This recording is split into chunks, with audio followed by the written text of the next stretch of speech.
માતા મહાલક્ષ્મી એ ધનની વર્ષા કરનારી દેવી છે. વૈભવ, ઐશ્વર્ય અને સુખ સંપદાની પ્રદાતા છે. તો આપણે પણ ઐશ્વર્યની કામના સાથે જઈએ માના દર્શને. પણ જે સ્થાને આજે આપણે જઈ રહ્યા છીએ તે છે અનોખું. અમદાવાદ શહેરની મધ્યમાં આવેલું આ ધામ છે મુનાબાઈ આશ્રમ, જ્યાં બિરાજમાન છે સ્વયં વિષ્ણુપ્રિયા દેવી શ્રી લક્ષ્મી.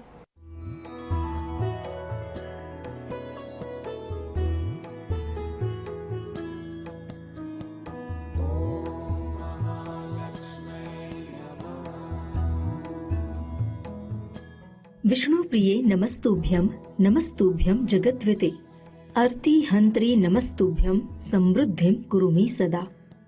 અર્થાત, હે વિષ્ણુપ્રિયા, હું તમને નમન કરું છું. હે જગતને હિતેચ્છુ, કષ્ટોને હરનારી દેવી માં, હું તમને વંદન કરું છું. સદા મારા જીવનમાં સમૃદ્ધિ રાખજો.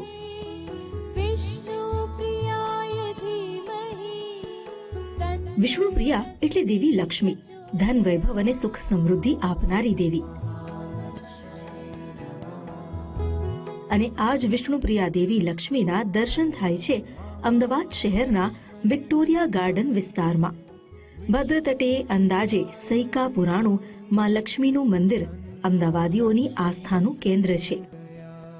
સામાન્ય રીતે માં લક્ષ્મી જાજરમાન મુદ્રામાં પદ્મ પર આસિત હોય છે, પણ અહીંની મૂર્તિ વિશેષ છે, કારણ કે અહીં માં મહાલક્ષ્મી ખરેખર વિષ્ણુપ્રિયા રૂપે પદ્મ પર ઊભા છે. સામાન્ય રીતે વિષ્ણુ ભગવાનની હોય એવી અંગભંગીમાં અને હસ્તમુદ્રા આ વિગ્રહની જોવા મળે છે. ચતુર્ભુજી માતા મહાલક્ષ્મી કમળ પર ઊભા છે. તેમના એક હાથમાં શંખ, બીજામાં ચક્ર અને ત્રીજામાં ગદા છે. ચોથા હસ્તની વરદ મુદ્રાથી તેઓ આવનાર તમામ દર્શનાર્થીઓ અને ભક્તોને આશીષ આપતા જણાય છે. આ મંદિર અમદાવાદના નગરદેવી શ્રી ભદ્રકાળીના ઇતિહાસ સાથે જોડાયેલું હોવાનું માનવામાં આવે છે. મંદિરની સ્થાપના સાથે જોડાયેલો ઇતિહાસ પણ અતિરોચક છે. મંદિર જે છે અમારા વડવાઓએ મંદિર બનાવેલું છે અને એકચ્યુઅલી આ ભદ્રકાળી મંદિરના ઇતિહાસ સાથે જોડાયેલું છે આ મંદિર. હવે એવું છે કે ભદ્રકાળી માતાજી જ્યારે ત્યાં નગરદેવી તરીકે વિરાજમાન છે, તો ભદ્રકાળી માતાજીના 3 સ્વરૂપ છે. એક સરસ્વતી, એક દુર્ગા મહાકાળી અને લક્ષ્મી, એવા 3 સ્વરૂપોમાં હતું. જ્યારે અહેમદ શાહે કર્ણાવતી ઉપર, રાજ્ય ઉપર આક્રમણ કર્યો, ત્યારે એવું કહેવાય છે કે માતાજીના મનમાં ગુસ્સો ઉત્પન્ન થયો, કારણ કે ઘણી મૂર્તિઓ મોગલોએ તોડી નાખી, અહેમદ શાહે તોડી, મંદિરો તોડ્યા.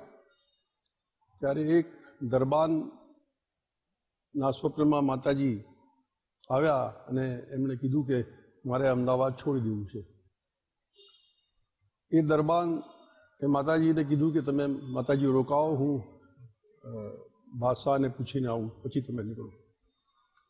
દરબાન જ્યારે બાદશાહ પાસે ગયો, બાદશાહે એનું ગળું કાપી નાખ્યું અને માતાજીને થયું, એને ખબર જ હતી કે એ પાછો આવવાનો નથી, તો ન આવ્યા. ત્યારે માતાજી એ 3 સ્વરૂપમાંથી લક્ષ્મીજીનું જે સ્વરૂપ છે તે ત્યાંથી છોડીને અને પોતાના હાથનો પંજો આશીર્વાદ રૂપે ભદ્રના કિલ્લા ઉપર મૂકીને પછી નીકળી ગયા. અને એના કારણે આ સમૃદ્ધિ તો અમદાવાદની છે જ. આ એક જે દંતકથા છે એના ઉપરથી અમારા વડવાઓએ વિચાર્યું કે આ લક્ષ્મીજીની મૂર્તિની સ્થાપના અમે નદી કિનારે જ કરીએ.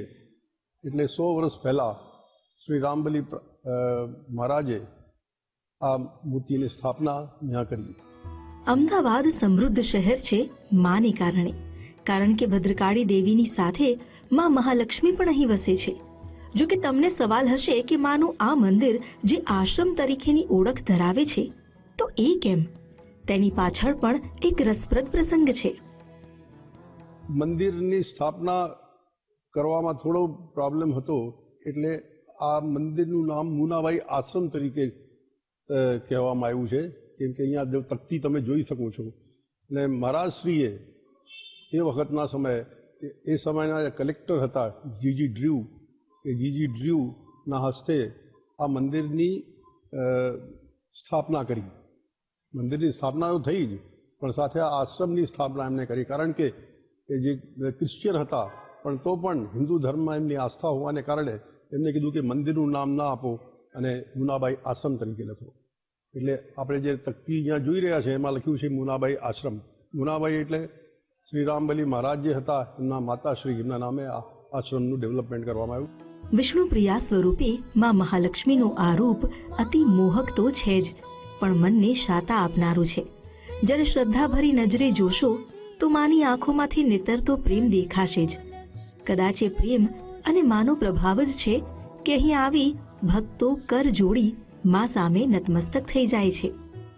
માનસી પટેલ, ગુજરાત ફર્સ્ટ, અમદાવાદ.